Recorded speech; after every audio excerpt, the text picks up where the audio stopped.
a tous, mais vraiment tous, des réflexes racistes. Quand je marche à côté d'une personne et dont je sens la peur, je me dis, mais waouh, elle me plaque en pleine gueule tout ce qu'elle a entendu sur les hommes qui me ressemblent, et c'est terrible de me dire que je suis effrayant. Moi, j'ai grandi dans un contexte qui est celui des quartiers. Et je me suis rendu compte que j'étais noir quand je suis sorti du quartier. Et là, c'est un peu un désenchantement. Pour la première fois, je prenais conscience de ma couleur de peau, de sa signification. T'es un homme noir. Eh bien, voyons l'individu. Il n'est pas sapé comme un homme de son âge. Soit est resté bloqué dans l'adolescence, c'est-à-dire un adolescent, et qui, par des axiomes sous-culturels, celles des banlieues, où la drogue, les obscénités, le rap que je haïs de tout mon cœur, et où la violence, les quartiers malfamés, la culture de la bêtise est reine, c'est dans ce genre d'endroit que vient cet individu. Il doit avoir quoi? Une trentaine d'années. Il a des locks. En Afrique, sapé comme ça, avec un tel style capillaire, en Afrique ne trouve pas du travail. Et en plus de ne pas trouver du travail, s'il se retrouve à une certaine heure, dans la nuit, dehors, il se fait tabasser par les policiers. Et il n'aura même pas l'occasion de dire que violence policière, parce que c'est raciste. Non, ce sont ces frères noirs qui l'auront bien tabassé, et avec raison. Et même en journée, pendant une descente, souvent dans les quartiers malfamés, quand la police fait des descentes pour faire des rafles, parce que bon, il y a eu des vols à l'arraché. Si on te retrouve dans ta maison avec ce genre de coiffure, on t'embarque. Pourquoi? Parce que de l'extérieur, tu as tous les signes qui montrent que tu n'es pas quelqu'un de respectable. Et si je vois cette coiffure sur un jeune individu de 20 ans, de 19 ans, de 22 ans, je peux dire c'est encore de son âge. Mais si je vois ce style capillaire sur la tête d'un individu de 25 ans en montant, là ce n'est plus normal. À un certain moment, il faut grandir. Et quand on grandit, il y a certaines choses qu'on laisse derrière soi. Pour se faire respecter en tant qu'homme, il y a un certain style vestimentaire, un certain code vestimentaire que il faut s'approprier. Et il y a un autre code vestimentaire, là pas très respectable, qu'il faut abandonner. Et vous allez vous rendre compte que, peu importe où vous vous trouvez dans le monde, un noir qui est sapé en costard cravate, la tête bien rasée, boule à zéro si possible, ou bien coiffé de manière très responsable, il sera très difficile d'avoir peur de lui, même pour un blanc. Ou bien un noir qui est sapé en chemise, pantalon super 100, une paire aux pieds et des verres. Il sera très difficile de le confondre à la racaille de merde. Et lui, parce qu'il est sapé comme un capot de la drogue, à l'extérieur, dans la rue, hors de son quartier de racailles sous-éduqués, de par son style vestimentaire, de par son style capillaire, des gens se méfient de lui, ils s'en détonnent. Lui, il voit ça comme du racisme, alors que c'est la chose la plus normale. Ça, c'est clair. En Afrique, tu marches dans un quartier, on va dire, bon, dans un quartier de gens riches, avec ce type de coiffure, et que tu n'es pas un jeune homme, les gens vont te regarder de manière très suspecte. Les gens vont se méfier de toi, et parfois même, les vigiles, qui sont souvent à l'entrée des maisons, qui gardent les maisons, se méfieront de toi, et d'autres, les plus courageux, les plus à fleur de peau, viendront te demander de sortir du quartier, parce que tu ne ressembles à rien. Quand un homme de 25 ans, ou de 30 ans, ou de 40 ans, continue à se comporter comme un jeune garçon de 18 ans, de 20 ans, ça veut dire tout simplement que, au niveau de son évolution, au niveau de son passage dans l'âge adulte, à un moment ou à un autre, il y a eu quelque chose qui n'a pas marché. Il y a eu quelque chose qui lui a bloqué dans son système de pensée, de quartier-art, issu d'une sous-culture, déjà aliénée et abrutie comme il n'est pas possible. Dernièrement, il y a ma voisine qui a accueilli quelques de ses neveux qui venaient de France. Je ne sais pas, France, Belgique, je ne sais pas trop. Quand ces jeunes hommes sont arrivés et que ma voisine vient me présenter ces deux neveux, déjà leur manière de parler, je me suis dit, mais c'est quoi ces abrutis? Wesh, wesh, wesh, wesh, wesh, wesh. Wesh, monsieur, bonjour, wesh. Incapable, je dis bien incapable, de se présenter. Est-ce que c'est possible? Comment de jeunes garçons, moi je les voyais, 17 ans, 18 ans, incapables de se présenter? Je les demande comment vous vous appelez. En temps normal, mes neveux, ils se seront présentés avec les formes. Mais ces petits cons-là, wesh, wesh, moi c'est wesh, je m'appelle wesh, wesh, wesh, wesh, ma gueule. Je sais pas, mais l'Occident a régressé. L'Occident a très très mal régressé. Quand j'ai vu ces jeunes hommes, je me suis dit, pour l'Afrique, d'ici quelques années, bon, la France ne sera plus rien. La France ne sera plus que l'ombre d'elle-même. Et ce processus a commencé. Incapable de se présenter de manière très responsable, de manière très intelligente. J'ai compris que le système éducatif tout français est sur le déclin. Même un adolescent ici en Afrique est en mesure de se présenter comme il le faut. Même si, bon, il y a un système éducatif très défaillant, inadapté, mais bon, au moins eux sont en mesure de se présenter. Expliquez-moi comment deux adolescents qui vivent en Occident sont incapables de se présenter, sont incapables de formuler une phrase sans mettre wesh, sans utiliser un argot qui m'échappe. Ce n'était plus du français qu'il parlait. Je ne sais pas ce qu'il parlait, mais c'était plus du français. Non. Non. Ah, donc, forcément, tu viens des quartiers, donc forcément, tu n'es pas très cultivé, donc forcément, tu n'es pas très intéressant, etc. Et tu dois faire preuve d'une détermination, d'une compétence, d'une articulation intellectuelle bien grande pour que ta parole soit considérée. Mais le côté un peu vicieux, c'est que lorsque tu arrives à cet endroit-là et que tu arrives à impressionner... Même en Afrique, c'est pareil. J'ai eu à travailler avec des individus qui venaient de quartiers très malfamés.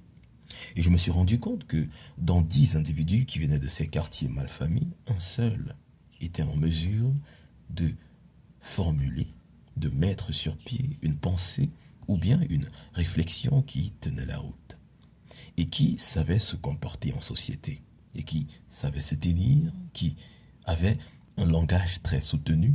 Le reste, c'était des cons, déjà sous-éduqués, et leur musique préférée, c'était du rap.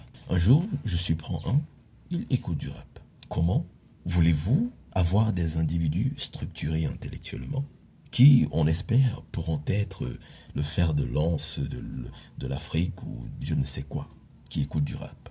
Le rap, c'est le style musical le plus pauvre qui a pu exister sur Terre. Certes, à un moment, à ses débuts, le rap avait une certaine forme de profondeur, avait une propension transgressive, parce que avait une dimension très rebelle. Pas dans le sens rebelle en surface, sans aucun fond, non, dans le sens rebelle où on réclame nos droits, on fait des combats pour dénoncer des injustices dans la société, où le rap pouvait avoir une dimension, certes, plus ou moins poétique. On va pas comparer du rap à de la vraie poésie, parce que bon, le rap, peu importe l'époque où il a été pratiqué, ça n'a jamais été vraiment de la poésie.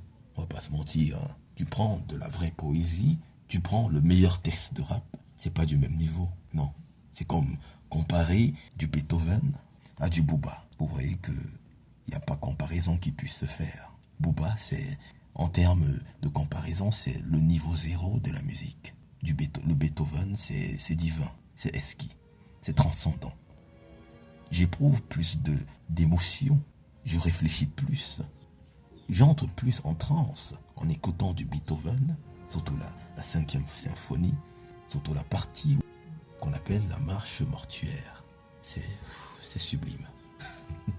C'est sublime. Alors on a du Booba, de la racaille, sous-éduqué, avec des paroles incompréhensibles pour moi, inconceptualisables pour moi, et abrutissantes. Ça, c'est mon neveu qui écoute du Booba.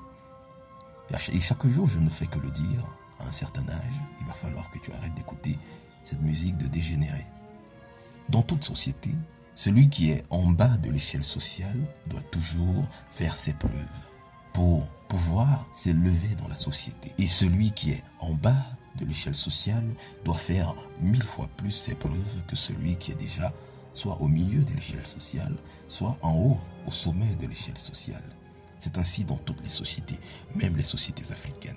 il n'y a pas de raciste dedans. Certes, peut-être dans certains cas, bon, il y a certains racistes, c'est pas impossible. Si, mais dans la société occidentale actuelle, on constate une certaine forme de rejet des racistes, de censure ou bien d'autocensure pour tous les propos racistes ou les propos même racistes intérieurs. Quelqu'un dans sa tête se censure, s'autocensure, même au niveau de sa pensée. Ça, c'est quelque chose que je m'étais rendu compte en travaillant avec un Français, qui à chaque moment où il fallait qu'il fasse certaines remarques pertinentes sur le fonctionnement ou la manière dont le pays était agencé, parce qu'on faisait un travail sur les routes.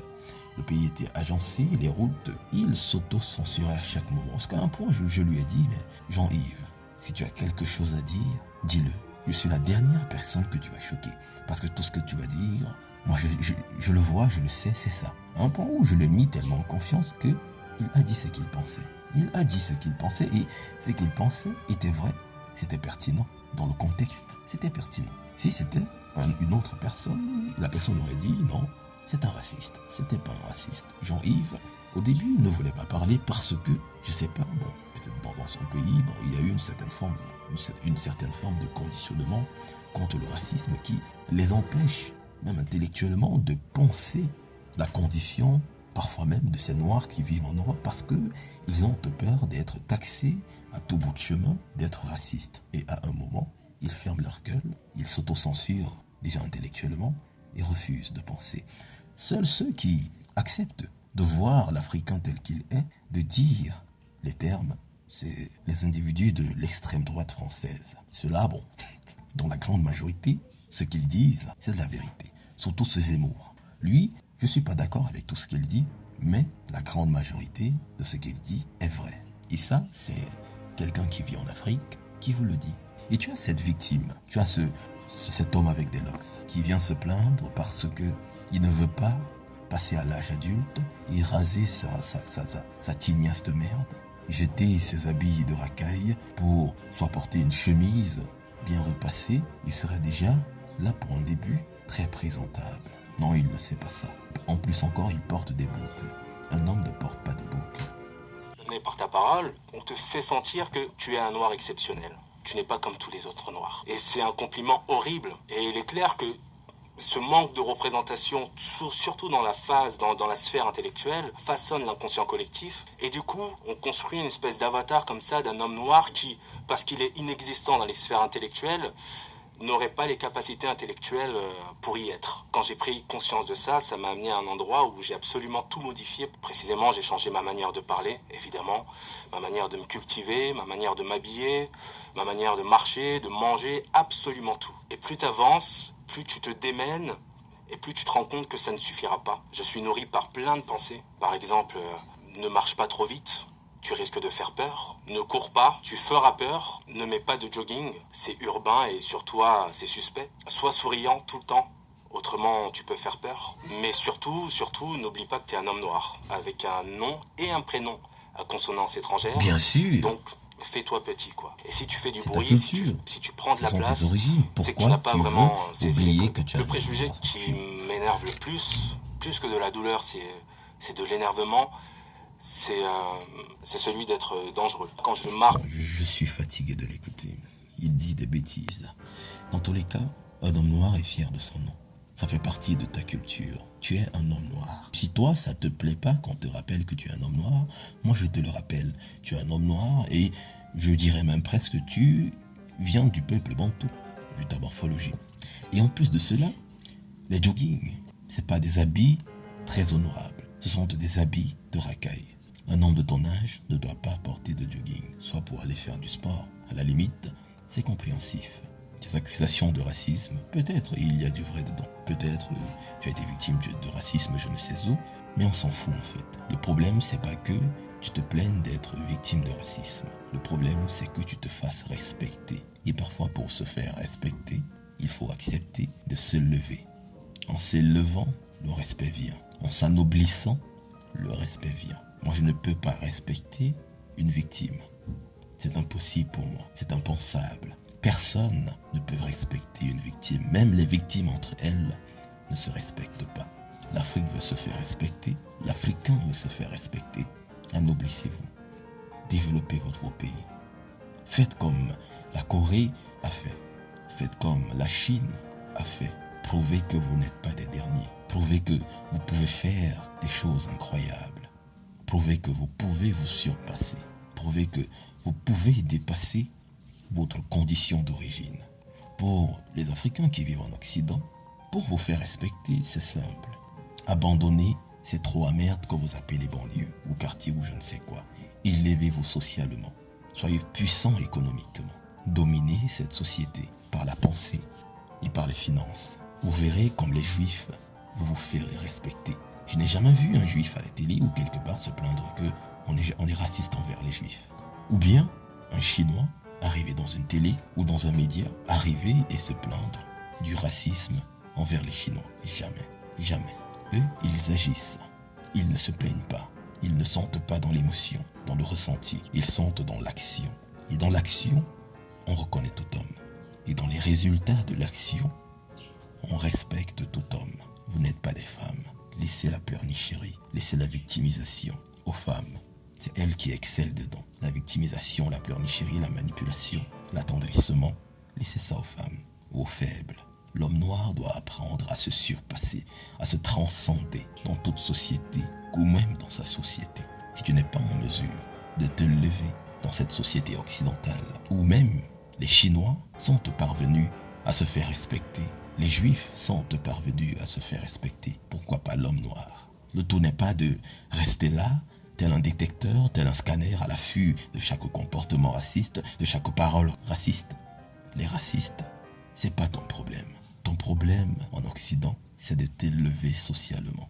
Plus tu seras haut dans la hiérarchie sociale, plus tu te feras respecter, plus on t'admirera.